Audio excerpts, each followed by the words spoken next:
Zulema y Pablo fallecieron casi igual, de un paro cardíaco. La chica a los 21 años y el muchacho a los 23.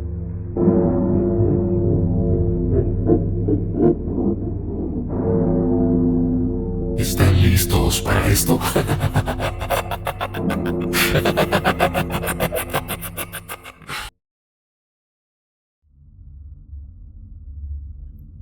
La Virgen del Infierno.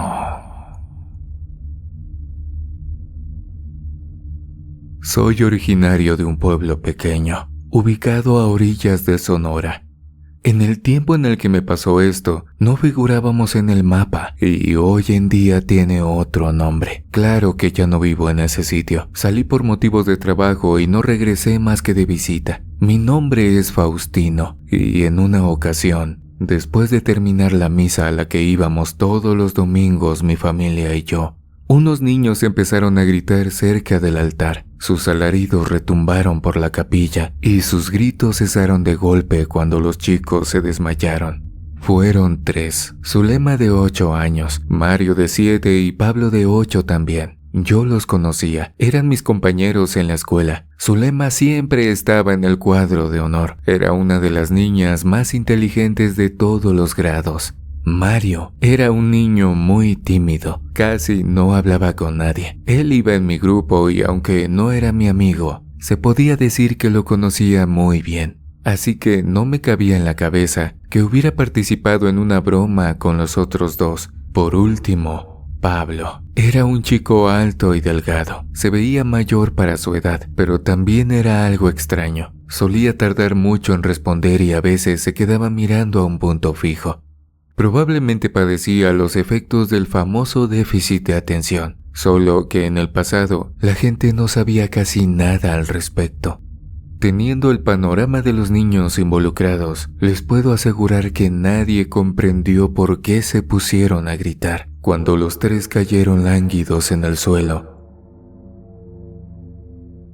Sus padres corrieron a recogerlos. Sus mamás gritaron de terror porque creyeron que algo malo les acababa de suceder. Sin embargo, les checaron el pulso y notaron que estaban bien. Mientras yo permanecía de la mano de mi papá, observé que sacaron a los niños y los pusieron en la barda de la jardinera, punto que la gente solía usar para sentarse. Luego, se echaron a correr 2 muchachos para ir por el médico del lugar.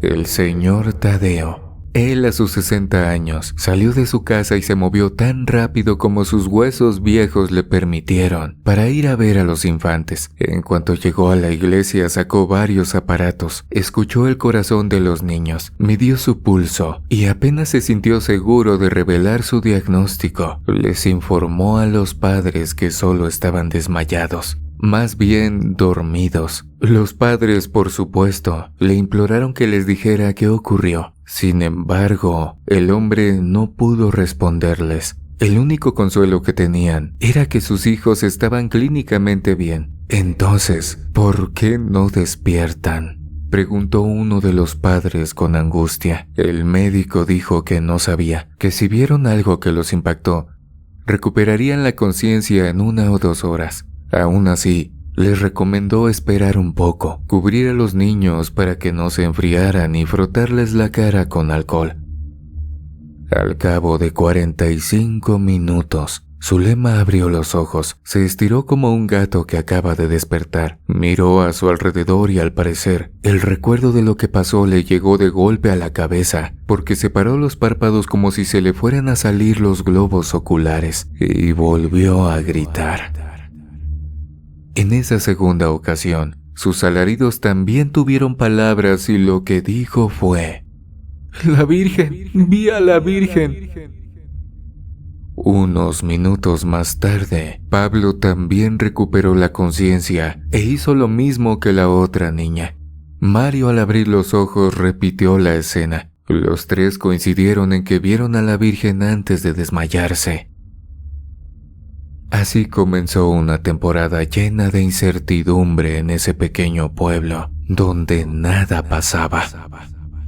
Donde la gente se levanta, hacía 2 que 3 cosas y se acostaba para poder levantarse al día siguiente y repetir la misma rutina. Si acaso, la comunidad tenía 40 casas, entre ellas 8 diminutas tiendas. Contaba con una escuela con 12 cuartos, uno para cada grado escolar de primero a sexto de primaria y de primero a tercero de secundaria.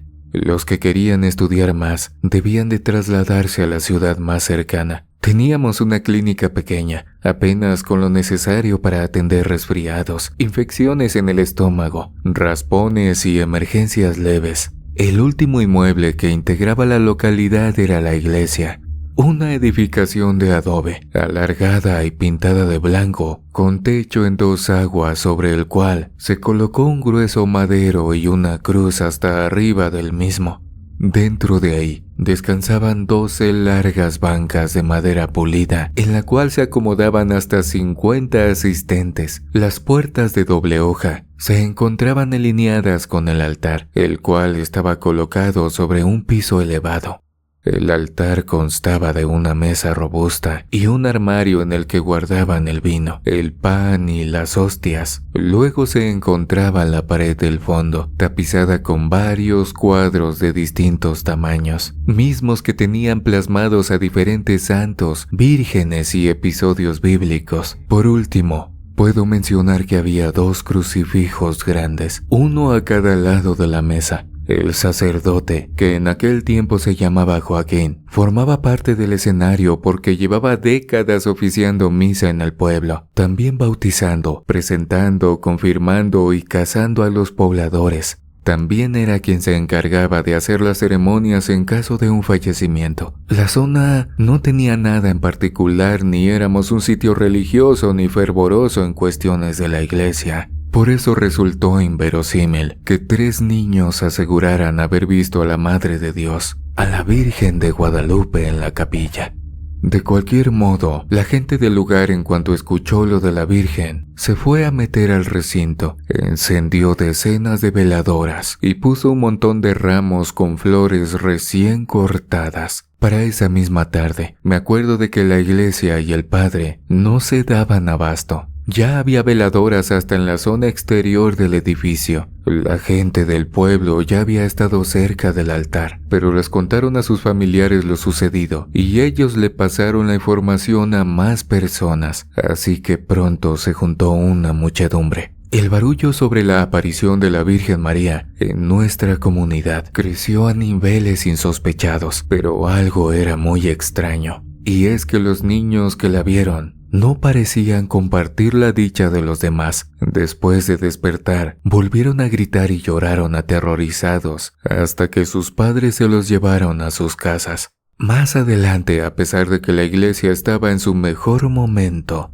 Zulema, Mario y Pablo cayeron en un horrible estado que les causaba ataques de pánico constantes, desmayos y mareos terribles. Los padres de los chicos fueron de los pocos que no acudieron a la celebración de la aparición de la Virgen, pues ellos andaban de un médico para el otro, tratando de entender qué les pasó a sus hijos. Por otro lado, mientras aquellas 3 familias luchaban por recuperar la paz, yo sí fui con mis papás a la iglesia, y cuando el padre Joaquín convocó a los niños a convertirse en monaguillos de nuestra Madre Celestial, mis papás me empujaron por la espalda para que me acercara a tomar uno de los lugares disponibles.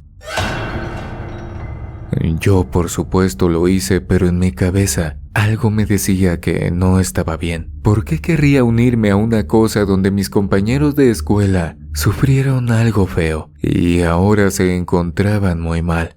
Claro que cuando uno es pequeño, no piensa demasiado las cosas. Tal como dije, me uní a la cuadrilla de monaguillos y a partir de ese día debía de acudir a las 6 de la tarde para participar en unas oraciones, junto con otros 12 compañeros. Según entendí cuando crecí, lo que el cura intentó hacer fue que alguno de nosotros volviéramos a ver a la Virgen, si es que eso era cierto. Si no lo era, de todos modos nos acercaría a la iglesia, a sus enseñanzas y al camino de Dios. O sea que el Señor ganaba por los 2 lados. Me imagino que en el fondo no esperaba buenos resultados, mucho menos que otros 2 niños empezaran a gritar y se desmayaran apenas en el segundo día en el que nos llamó. Tal como les pasó a los otros 3, los nuevos monaguillos empezaron a soltar alaridos de terror y luego se desmayaron. Tardaron en despertar y cuando lo hicieron, dijeron que vieron a la Virgen. Sin embargo, no parecían felices sino que estaban aterrados, al igual que los primeros chicos. Lloraron hasta que los alejaron de la iglesia. En ese momento, fueron donde las cosas comenzaron a tornarse muy raras. Con 5 niños presentando reacciones tan terribles, ya no quedaba duda de que algo anormal pasaba. Por desgracia, los mayores tienden a ser más ingenuos que los jóvenes. El padre dijo que ya no permitiría que los niños entraran a la iglesia, al menos hasta que se desentrañara el misterio. Ante tales declaraciones, los papás de los otros monaguillos se enojaron y le reclamaron que era la voluntad de la Virgen de Guadalupe comunicarse con sus hijos y que a lo mejor solo estaba buscando al pequeño adecuado, uno limpio de todo pecado, para que pudiera escuchar su mensaje. Acto seguido, prendieron más velas, rezaron más rosarios y se arrodillaron en cualquier espacio de la capilla. Mis papás ya no me dejaron regresar y yo tampoco lo habría hecho, pues en mi estómago sentía un miedo tan extraño, como si algo me estuviera diciendo: vete, aléjate, ponte a salvo.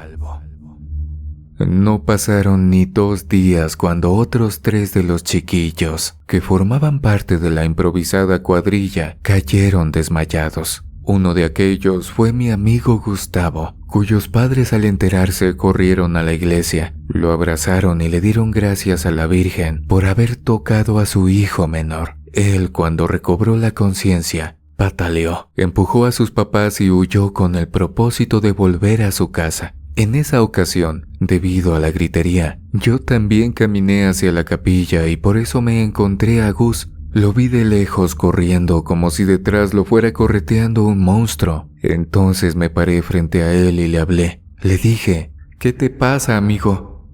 Gustavo casi se chocó conmigo, avanzando como ido, moviendo los ojos de una forma que solo había visto en las películas, donde aparecían personas dementes. Tuve que agarrarlo con toda la fuerza que tenía en los brazos, y eso le permitió volver a la realidad. Me reconoció y se sentó a media banqueta. No supe hacer otra cosa que abrazarlo y volver a preguntarle qué pasó en la capilla. Por unos minutos mi amigo estuvo llorando. Después empezó a pronunciar muy bajito, como si tuviera miedo de que alguien más lo escuchara. Hoy me acuerdo del modo en el que me confesó lo que vio y me causa escalofríos, pues lo que me reveló jamás habría pasado por mi mente infantil. Primero me comentó que se reunió con el padre Joaquín y les leyó unos fragmentos de la Biblia. Después les pidió que revisaran las velas y recogieran la cera de las que ya se habían terminado. En cuanto el piso estuvo limpio, él y los monaguillos que quedaban se reunieron frente al altar y se pusieron a repasar las oraciones que el sacerdote les había enseñado.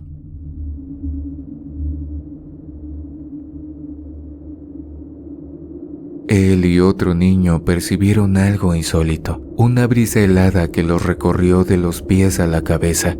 Gus aseguró que se dio cuenta de que su compañero también lo notó, porque igual se sacudió con un escalofrío. Después de eso, el tiempo y el mundo pareció detenerse, aunque solo para ellos dos.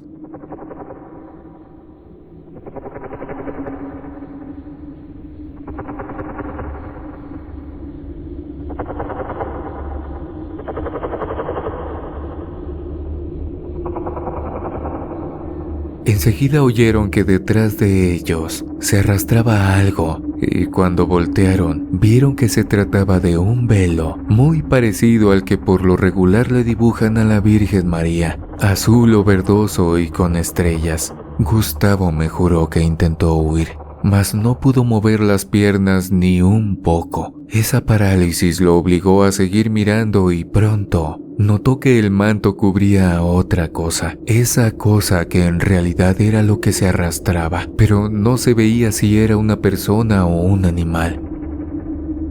Como no le quedó de otra, esperó. Al cabo de un momento, empezó a escuchar una respiración gruesa, como de un animal enfurecido, y por fin la cosa que se arrastraba se incorporó.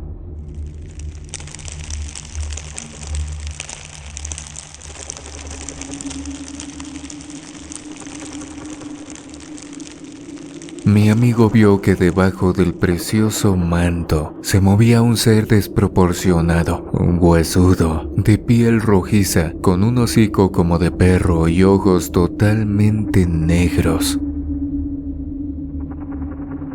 La criatura también tenía un largo cabello oscuro, pero le salía de la cabeza a mechones, como si tuviera un problema de calvicie, aunque eso quedaba en segundo plano, ya que toda la atención de esa parte se la llevaban los 2 cuernos retorcidos que poseía.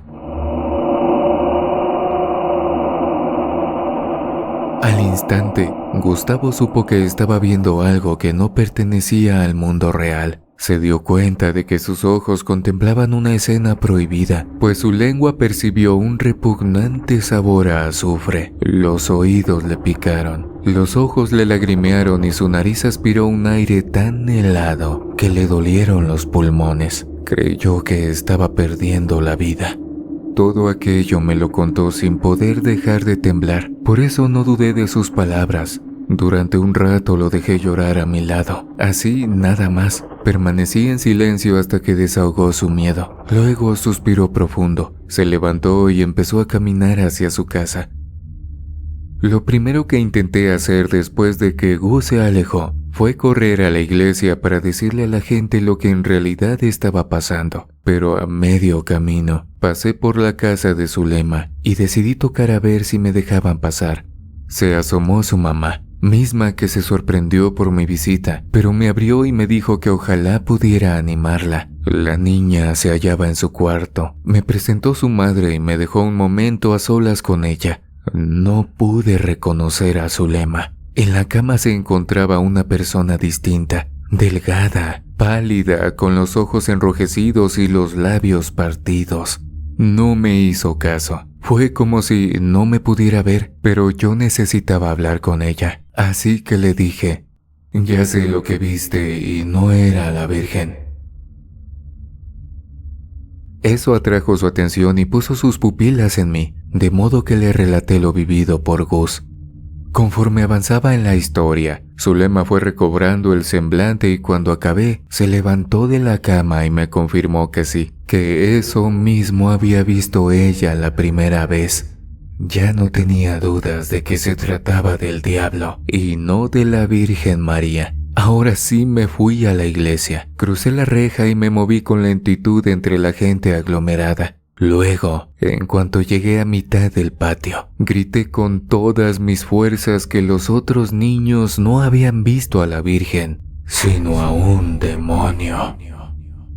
Y que seguramente se quería llevar las almas de todos. Conté todo lo que pude, pero pronto una señora me tapó la boca y me regañó por estar blasfemando. Yo a esa edad ni siquiera comprendía qué significaba esa palabra. Luego salieron más personas a apoyarla, me empujaron y me corrieron. Esos adultos devotos a Nuestra Señora de Guadalupe actuaron como verdaderas bestias en contra de mí y un niño de 8 años. La verdad es que no me cabía en la cabeza que esa gente no entendiera la situación. ¿Cómo iba a ser que la Virgen, la Madre de Jesús, quien se sacrificó por nosotros, estuviera asustando a los niños? Mario, Zulema y Pablo no regresaron a la escuela desde su visión. A la niña la acababa de ver y estaba mal, enferma de puro miedo. ¿Por qué nadie se percataba de que la Virgen María, en caso de ser real, no se acercaría a la gente para lastimarla? Miré de lejos al padre Joaquín. Estaba parado en la puerta de la capilla mirando hacia el frente, pero se veía raro, como cuando uno se despierta y tiene mucho sueño. Pensé en aquel momento que a lo mejor él ya traía al diablo metido y por eso se comportaba así. Incluso con lo que la gente me dijo y los empujones que me empezaron a dar, todavía intenté explicar lo que sabía, pero no me escuchó nadie. Al contrario, como que empezaron a perseguirme para sacarme del terreno de la iglesia. Por ese motivo, pasé cerca del sacerdote y corrí entre las bancas para alejarme de la multitud. Desafortunadamente, me di cuenta muy tarde de que iba directo hacia el altar, y conforme me acerqué, capté algo raro. Me zumbaron los oídos, se me secó la lengua y me supo feo. Ya sabía de qué se trataba, y en lugar de escapar a la falsa virgen, lo que se me ocurrió fue patear una de las muchas veladoras que la gente continuaba encendiendo en el lugar. Lo recuerdo como si fuera una escena de película. La veladora saltó, la cera salpicó la madera de las bancas y la llama bailó durante un instante antes de convertirse en una llamarada. El chasquido del fuego actuó como interruptor y lo que iba a presentarse ante mis ojos ya no llegó. Acto seguido eché a correr por donde llegué. Volví a pasar junto al sacerdote y lo miré de reojo, pero seguía como ido. Sin embargo, el crepitar del fuego y los primeros gritos de la gente lo alertaron sobre el incendio. Yo lo que hice fue alejarme. Evité a la gente y no me detuve hasta que estuve como a una cuadra de la iglesia. Desde ahí, detecté una luminosidad naranja que se fue intensificando hasta que visualicé las llamas anaranjadas subiendo y de inmediato llegaron a la cruz que la coronaba. Los gritos de ¡fuego! ¡Fuego! No tardaron, pero algo curioso pasó. La gente que en los días pasados se veía como hipnotizada, al final recuperó su vivacidad. Vi a correr a muchos con baldes de agua. Luego, cuando notaron que no podían hacer nada, se quedaron en el patio mirando la capilla, hasta que el fuego terminó de consumir cualquier material inflamable que encontró a su paso. Nadie se percató de que yo fui el inicio del incendio. Por lo tanto, no recibí reprimendas ni les causé problemas a mis papás. De hecho, ni siquiera a ellos les conté lo que hice. En los siguientes días la gente se reunió otra vez en la capilla, pero no para adorar a la supuesta virgen, sino para empezar a remodelar el edificio, a reconstruir lo caído. Lavaron las paredes con la intención de limpiar el hollín. Buscaron madera y se las ingeniaron para fabricar 8 de las 12 bancas anteriores. A mi edad no era la persona más inteligente del mundo, pero podía ver una cosa. Antes los ciudadanos actuaban como poseídos y con el incendio fueron liberados. Otra cosa rarísima fue que después de lo ocurrido, casi nadie mencionó la aparición de la supuesta virgen. Los pobladores continuaron como si no hubiera pasado nada, aunque los niños que pudieron ver al demonio continuaban padeciendo sus secuelas. Los monaguillos que contemplaron al maligno tardaron en regresar a la escuela y apenas se integraron a las clases, se empezaron a acercar a mí hasta que formamos un extraño grupo. Escuché de todos la misma anécdota y también se alegraron al oír que yo fue quien ayudó a detener a la maligna entidad que los acechó por días. Sin embargo, no llegamos a entender por qué solo nos asustó. Si a cualquiera de ellos se los pudo haber llevado, quizá andaba buscando a uno en especial, o a lo mejor el que le iba a servir era yo, pero no me pudo atrapar. Con el paso de los días, los niños pudieron superar el trauma. Acompañarnos unos con otros sirvió de mucho, pues el miedo se diluyó poco a poco. Nos sentimos fuertes y al final hasta risa nos daba, porque los adultos, siempre creyéndose superiores y conectores de todo en este mundo, no tuvieron la capacidad de comprendernos, mucho menos la iniciativa de escucharnos, y aún así los salvamos de algo que hubiera sido horrible. A partir de entonces crecimos y la localidad cambió. Llegaron diferentes servicios, levantaron un supermercado, establecieron una universidad y hasta un parque de diversiones. Al poco tiempo le cambiaron el nombre a la zona y le pusieron el de un político que supuestamente era importante. Al cumplir 18 años, ya no quise estudiar. Me metí a trabajar en una cadena de almacenes. Luego me mandaron de Sonora a otros estados y un día decidí establecerme en Nayarit. Varios años después regresé para pasar las vacaciones en la casa de mis papás y me fui enterando de algunas cosas muy perturbadoras. Por ejemplo, Zulema y Pablo fallecieron casi igual, de un paro cardíaco. La chica a los 21 años y el muchacho a los 23.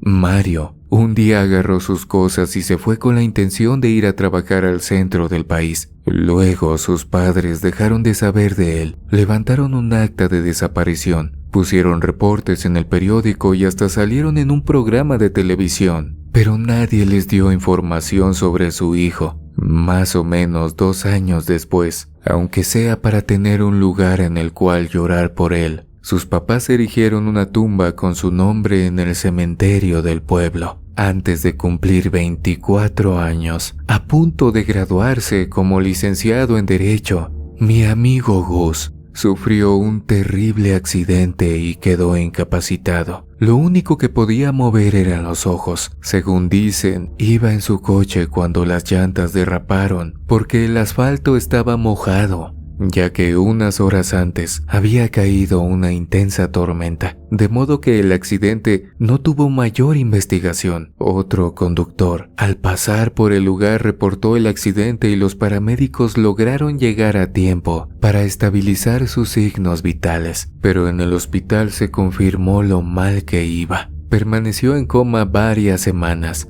Luego despertó y quedó claro que ya no tenía control sobre su propio cuerpo. Con respecto a los otros monaguillos que vieron a la falsa Virgen de Guadalupe, uno se quitó la existencia un año atrás. Utilizó una cuerda y se suspendió de un árbol ubicado detrás de su casa. Su familia lo encontró poco después. Intentaron reanimarlo, pero ya era muy tarde.